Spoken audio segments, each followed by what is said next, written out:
यही इसी स्थान पर आए थे? हाँ, उद्धव जी ने तो यहाँ कथा सुनाई थी, तो उद्धव जी इसी स्थान पर प्रकट हुए, ऐसा प्रमाण है। कृपालु जी महाराज भी यहाँ आते थे। एक महीना व्यतीत हुआ तो श्रीमद् भागवत से श्री कृष्ण बंसी बजाते हुए और उसी में से प्रकट हो गए। सिद्ध किया है उन्होंने कि कृष्ण यहाँ हैं। प्रभुपाद जी भी आए, यहाँ बैठ करके कुछ ग्रंथ लिखा करते थे। प्रेम की महिमा न्यारी है, ये 2.5 अक्षर प्रेम वेद शास्त्र पे भारी है।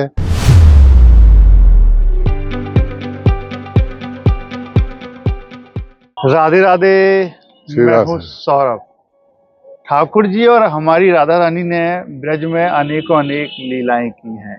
मैं इस वक्त हूँ कुसुम सरोवर पर। आप देखेंगे कुसुम सरोवर है और ऐसी कथा है कि राधा रानी यहाँ पर सखियों के साथ पुष्प तोड़ने के लिए यहाँ आती थी। और ये पहले जो आप दृश्य देख रहे हैं, दर्शन कर रहे हैं, बड़ा ही ये यहाँ पर वृक्ष ही वृक्ष थे, लता पताएं थी, लेकिन समय के साथ थोड़ा सा रूप बदलता जा रहा है। और यहीं पर ही एक ऐसा मंदिर है जो आपको हम पहली बार दर्शन कराने के लिए जा रहे हैं। हमारे साथ यहाँ पर एक भक्त हैं, आप इनसे बात करते हैं। राधे राधे। राधे राधे। क्या शुभ नाम है आपका? आचार्य माधव नारायण शर्मा। आचार्य जी, हम जो स्थान पर खड़े हैं इसके बारे में तो हमने बताया, अब हम कौन से स्थान पर चल रहे हैं? यहाँ पर राधा रानी ने उद्धव जी से कथा सुनी थी। यहाँ पर कृष्ण पत्नियों ने उद्धव जी से 1 महीने तक श्रीमद् भागवत सुनी थी। तो यहाँ का एक श्लोक मिलता है, ये स्कंद पुराण के महात्म्य में भागवत का जो महात्म्य बताया है, गोवर्धनादि दूरेण वृंदारण्ये सखी स्थले प्रवृत्त कुसुमाम्भोधौ कृष्ण संकीर्तनोत्सव।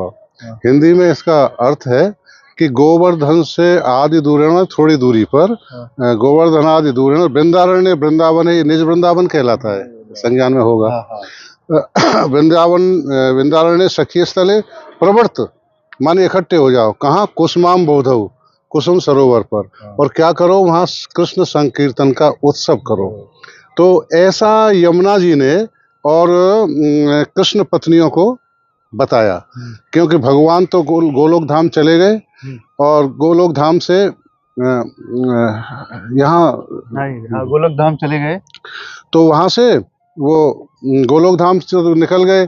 उसके बाद में जो कृष्ण पत्नियों को वियोग हुआ, कृष्ण पत्नियां कितनी थी? 16,100।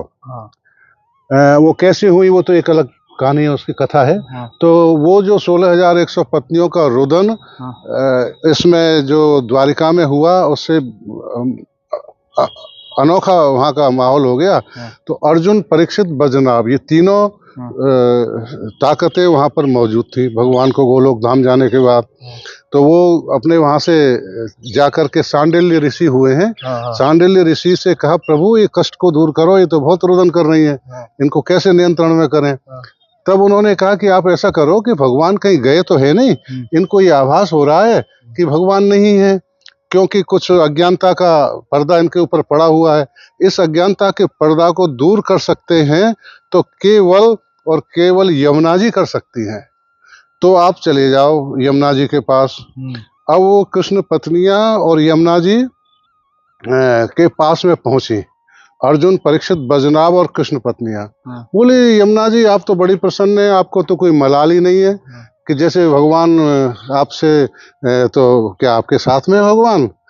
मैंने कि बहनों, बड़ी दयनीय अवस्था में, कि बहनों देखो तो आपके लिए कुछ जो एक ऐसा है कि जो विरोह हो रहा है, थोड़ा अज्ञानता है, वो हम दूर कर देंगे, आप दर्शन ले लेंगे उनका।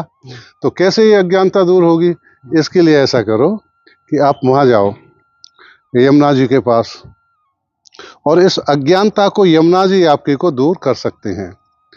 और अब जब यमुना जी के पास आ गई तो उन्होंने यहाँ आकर के कहा कि बहनों चलो वहाँ चलते हैं। उद्धव जी रहते हैं कुसुम सरोवर पर लता पताओं में। उन्होंने लता पताओं में रहते थे, वही उनकी इच्छा थी कि ब्रजराज उड़ मस्तक रखे, मुक्ति की भी मुक्ति हो जाए। इसी भावना से वो पराजित हो गए थे वाद विवाद में, ज्ञान की लड़ाई और प्रेम की। तो गोपियों ने प्रेम को मजबूती दी। उद्धव जी कहने लगे कि तुम ये क्या, ये तो प्रेम तो एक छलावा है, तुम अपने जीवन को छलावे में निकाल रहे हो, बड़े दुखी रहना पड़ेगा। प्रेम बहुत कष्ट देता है। उन्होंने उदाहरण दिया कि प्रेम कष्ट नहीं देता। जैसे कि पुत्र प्रेम होता है स्त्री को, तो वो प्रसव करती है, कितना कष्ट होता है लेकिन उसको महसूस नहीं होता। ऐसे ही ये जो प्रेम है हमारा भगवान के प्रति, हमें कोई कष्ट महसूस नहीं हो रहा है, ऐसा उन्होंने ये कहा। तो ये करके तो उद्धव जी ने इच्छा प्रकट की, हार गए थे। कहा ज्ञान तिहारो आधो अधूरो, मानो या ना मानो, प्रेम में जो आनंद रहो है, जाने सो ही जानो, प्रेम की महिमा न्यारी है, ये 2.5 अक्षर प्रेम वेद शास्त्रन पे भारी है। अब वो वहाँ गोपियों से कहने के बाद में कि ऐसा है, हमारे तो उद्धव जी का समझ में नहीं आ रही आपकी बात, आप ऐसा करो कि राधा रानी जो सिखाएंगी हम वैसा करेंगे, राधा रानी से चलो। चलो मैं देखता हूँ राधा रानी क्या करेंगे। राधा रानी के पास पहुँचे, राधा रानी से कहा आप खामोखा में उनकी बाट में आंसू बहा रही हो, और वो कह के गए परसों अब वो कभी नहीं आएंगे। कि उद्धव जी क्या कह रहे हो कि वो कभी नहीं आएंगे? यहाँ पर एक रहस्य ये है कि उद्धव जी कहते थे मैं बहुत बड़ा ज्ञानी हूँ, और ये चीज भगवान कृष्ण ने नोट की, बोले इनके उसको हमें समाप्त कर देना चाहिए, नहीं तो ये दुख पाएंगे आगे। तो इसके लिए राधा रानी से कुछ अपना कम्युनिकेशन किया उन्होंने, और करके और कि मैं उद्धव को भेज रहा हूँ, जरा इन्हें ठीक कर दो, ये ज्ञान के घमंड में चूर हो रहे हैं। तब उन्होंने ये कहा कि ऐसी बात है तो भेजिए। वो तो उनकी लीला थी। उद्धव जी आए, उनको यही इसी स्थान पर आए थे? हाँ, उद्धव जी ने तो यहाँ कथा सुनाई थी। और उद्धव जी बरसाने गए थे वहाँ, उद्धव क्यारी है जो, इसी स्थान पर कथा सुनाई थी। हाँ, कथा तो ये प्रसंग में बता रहा हूँ कि उद्धव जी यहाँ कैसे रहते हैं इस क्षेत्र में। तो ये जब उन्होंने ये लीलाएं की तो इसमें वो एकदम से, यानी उद्धव जी तो उद्धव सिद्ध किया है उन्होंने कि कृष्ण यहाँ हैं। अगर आप ब्रजवास करना चाहते हैं तो आपके सपनों को पूरा करने के लिए गोविंद विहार आवासीय योजना आपके लिए लेकर आया है वृंदावन में वास करने का सुनहरा मौका। सन सिटी अनंतम के पास एमबीडीए और रेरा द्वारा अप्रूव्ड आवासीय कॉलोनी। तो देर ना करें, आज ही संपर्क करें। उद्धव जी कहते थे कृष्ण आ ही नहीं सकते। क्या कह रहे हो, आ नहीं सकते? आप कृष्ण को यहाँ देखना चाहते हो कि हाँ दिखाइए, अगर आ सकते हैं तो, नहीं तो हमको भेजते क्यों यहाँ पर? ऐसा करो कि उद्धव जी बैठो, और झट उनको मन से याद किया, और कन्हैया जी उनके बगल में खड़े हो गए। अब उद्धव जी देखते कन्हैया को, कन्हैया उद्धव को देखते हैं, तो बोले कि जब तुम यहाँ मौजूद हो तो प्रभु मेरे को यहाँ क्यों भेजा आपने? तब उन्होंने कहा कि यहाँ जो हमने भेजा है आपको, आप देखो मुझे तो प्रेम से जो बुलाता है तो मैं वहाँ पहुँच जाता हूँ। ये तो प्रेम की बात है उधो, ये पद आता है उसमें सब विवरण है। तो प्रेम से इन्होंने बुलाया, मैं आ गया। कोई भी बुलाएगा मैं चला जाऊंगा, लेकिन प्रेम जरा विशुद्ध होना चाहिए। तब उद्धव जी, फिर राधा रानी झट वहाँ से अलोप हो गए भगवान। उद्धव जी यही तो परेशानी है, कहाँ तो हमारी चोटी गूंथते थे, कहाँ हमारा श्रृंगार करते थे, कहाँ हम ऐसे भ्रमण करते थे इनके साथ में। अब तो वो बात नहीं है। हो सकता है इस कुंज में चले गए हो, वो कुंज की तरफ जाते हैं तो उद्धव जी उनके पीछे पीछे चल लेते हैं। ऐसे करके 6 महीने तक यहाँ व्यतीत हो गए, जगह जगह घूमते हुए। जैसे ही 6 महीने व्यतीत हुए तो भगवान ने संदेशा भेजा राधा रानी को कि राधा रानी ऐसा है कि वो आप उद्धव जी को भेज दो, हमारा तो काम पूरा हो चुका है। तब बोले कि प्रभु उद्धव जी अब आप अपने वहाँ जाइए। जब वहाँ जाके झट नाराज हो गए भगवान से कि भगवान तुमने ये क्या किया, मुझे वहाँ कैसे भेज दिया? तब उन्होंने कहा कि ऐसा है उद्धव कि अब तुम ये क्या पागलों की सी बात कर रहे हो, तुम तो ज्ञानी हो, और ये तुम ऐसे कि प्रेम प्रेम क्या प्रेम होता है, आप तो ज्ञानी हो, ज्ञान की बात करो ना। मैं कि नहीं मुझे सब हो चुका है, मैं तो वही जाऊंगा। और चरण रोज रज, जैसे कि आशा महो चरण रेणु जो शाम हंश्याम वृंदावने किमपि गुल्म लतौषधि नाम। ऐसे उन्होंने कहा कि मैं किसी गुल्म लता में हमें रहने का मौका मिले। यहाँ आज मेरी 75 साल की उम्र हो गई। जब हम बचपन में थे तो यहाँ कदम के पेड़ हमने देखे, यहाँ की सुगंध रोड तक जाया करती थी, अब नहीं है, ये कांटे हो गए। और इसको उद्धव लता का रूप दिया गया है। ये सामने देख रहे हैं आप, सामने रंग की लता है जो। अब ये यहाँ मुझे तो 2 ही नजर आई है, मैं पानी वानी दे करके मैं इनकी सेवा करता हूँ। अच्छा, हाँ, तो ये लता ये ऊपर, हाँ, ये लता ही है, ये 20-100 साल से है ना ये, हाँ। इसलिए इसकी टहनियाँ मोटी हो गई हैं। हाँ। नहीं तो ये छोटे छोटे रूप में ऐसा झुंड में रहती थी। हाँ। तो ये करके उद्धव लता, ये बंदरों की वजह से थोड़ा प्रोटेक्शन कर दिया इसका। तो ये उद्धव लता का आप ले लीजिए, 2 लता है, एक ये और एक उधर। अच्छा, 2 ही लता है। हाँ हाँ, अंदर जाके देख सकते हैं आप चाहें तो हाँ। इसको। तो यहाँ पर क्या? हाँ, यहाँ पर यही हुआ कि जो श्लोक बताया मैंने, यमुना जी उनको लेकर के कृष्ण पत्नियों के गोवर्धन आदि दूरेण, थोड़ी दूर गोवर्धन से वृंदावन है, वृंदावन है, सखी स्थल है, सखी स्थल है। प्रवृत्त यहाँ पर इकट्ठे होने का अर्थ होता है, इकट्ठे होकर के उन्होंने कीर्तन किया, तो उद्धव जी इसी स्थान पर प्रकट हुए, ऐसा प्रमाण है। चलिए दर्शन कराते हैं अंदर। हाँ, देखिए, ऐसा कहते हैं कि उद्धव जी यहीं पर ही प्रकट हुए थे, यही वही स्थान है। हाँ, ये वही स्थान है। दर्शन करते हैं, अंदर आपको ले चलते हैं। देखिए, बड़ा ही पुराना दिव्य स्थान है, आप दर्शन कीजिए। देखिए, ठाकुर जी स्वयं यहाँ पर राधा रानी के साथ विराजमान हैं। अब बताइए और कौन कौन यहाँ पर विराजमान है? चलिए अब मंदिर में चलते हैं और दर्शन कराते हैं। अब बताइए, जो ठाकुर जी यहाँ पर विराजमान हैं, कौन कौन है यहाँ पर? हाँ, तो यहाँ ठाकुर जी जो विराजमान हैं, ये बीच में है उद्धव जी, श्रीमद् भागवत हाथ में लगी हुई है। अच्छा। और यमुना जी उनको लेके आई थी 16,100 कृष्ण पत्नियों को, और 8 पटरानियां थी। यमुना जी उनमें से एक हैं भगवान की। 8 पटरानियों के साथ भगवान आज भी रहते हैं और पहले भी रहते थे।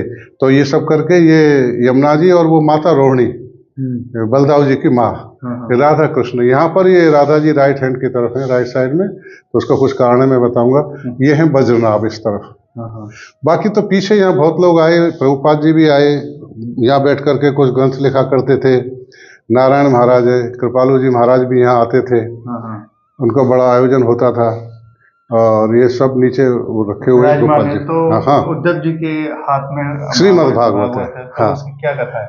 तो यहाँ की कथा ये है, श्रीमद् भागवत जो है, ये यमुना जी कृष्ण पत्नियों को यहाँ अपने निरीक्षण में यहाँ लाई, क्योंकि उन्हें दर्शन कराना था भगवान का।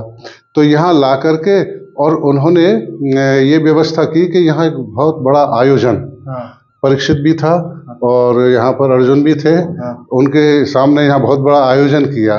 तभी उद्धव जी उस आयोजन से प्रकट हुए यहाँ पर। ये वही स्थान है, लता पताओं से। वो आप लता पता दिखाई मैंने आपको, तो उसमें से प्रकट होकर के, और तब उन्होंने ये कहा कि ऐसा है कि अब तो कलयुग आ गया है, कथा को कहना बड़ा मुश्किल है, तुम्हारे अंदर वो शक्ति है कि तुम वो कथा के लिए कलयुग को रोक दो।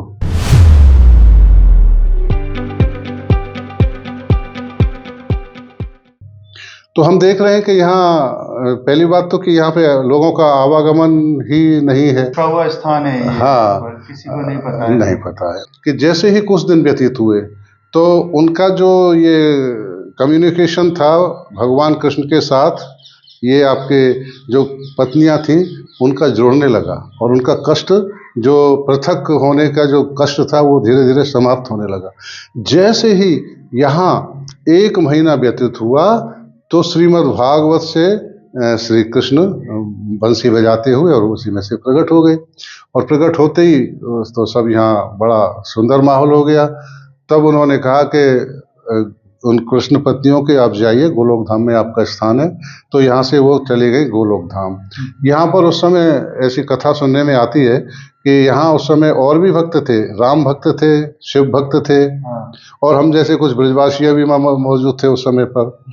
तब उस समय पर उन्होंने ये कहा, राम भक्त से पूछा भगवान कृष्ण ने कि आप क्या चाहते हैं, गोलोक धाम चलोगे? नहीं, हम तो साकेत धाम जाना चाहेंगे, क्योंकि राम के भक्त थे। अब शिव भक्त थे, उनसे भी यही प्रश्न किया, आप क्या चाहते हो, चलो गोलोक धाम? बोले कि प्रभु हम तो शिव लोग जाएंगे, पूरी जिंदगी शिव आराधना में निकली है। कुछ हम जैसे ब्रजवासी यहाँ मौजूद थे, उनसे कहा कि कन्हैया ने तुम बहुत दिन मेरे साथ रहे हो, चलो गोलोक धाम की यात्रा कराते हैं। बोले गोलोक धाम में क्या है कि वहाँ जो भी आप चीज़ चाहोगे वो मिल जाएगा। आप हमारे साथ गाय चराने चलोगे? ये संभव तो वहाँ है नहीं। तो मक्खन चुराओगे गोपियों से? कि वो भी जरूरत नहीं है, क्योंकि मक्खन का वहाँ भंडार है, वहाँ आनंद ही आनंद है। बोले वो आनंद हमको नहीं चाहिए, हम तो तुम्हारे द्वापर के पुनर्जन्म लेने के समय तक यही हम उसमें रहेंगे। तो यहाँ श्रीमद् भागवत के जो महात्म्य देखा उसमें दो तरह की लीलाओं का विवरण मिल रहा है।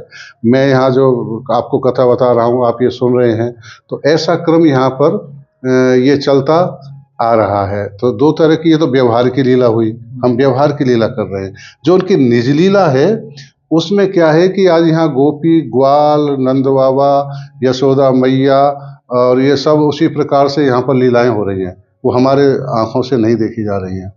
तो ये व्यवहार की लीला में जब हमारी ये संपूर्ण पहुंच जाएगी, हम उसमें सफल हो जाएंगे परीक्षा में, तो उस लीला में हम प्रवेश कर सकते हैं, ऐसा यहाँ का प्रमाण है।